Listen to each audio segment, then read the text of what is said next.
Satan song ku sunga kanatangin vết ngầm hilo kahin khâu chi sa ho hi dòng lệ ấy ngay loa cả gol papin Giêsu cả sự chân na cô nên ấy bụi đô ta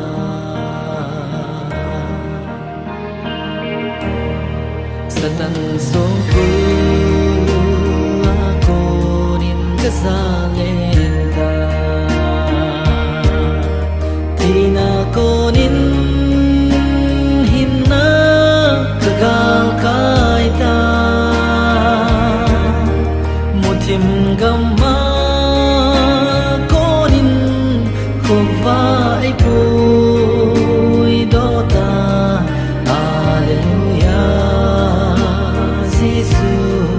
va chơi ta nghe ai kỳ đam mê ba đây hay lu đây tuôn cắt chân ta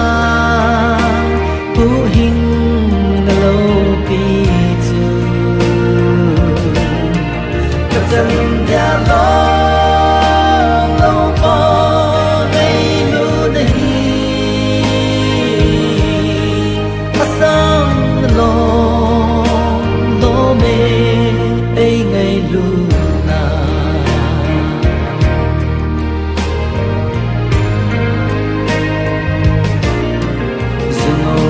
sano min hin ho ka namang thi na thei gu la kalam le le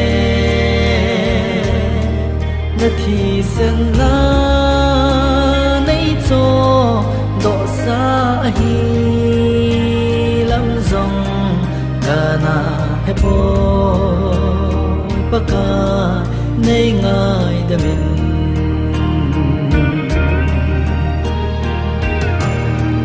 cả khut tin dòng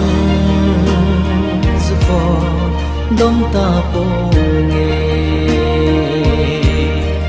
cả mịp in dòng không đã thấy về ta po nghe tin bộ tranh xe kahin bere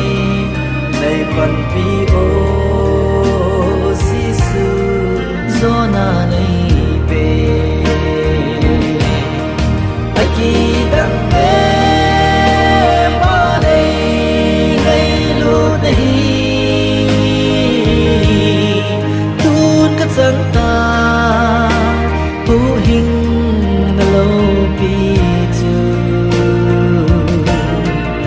chân ya lo lo có ngay lu đây asam lo lo mê ấy ngay lu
se nei tu zingin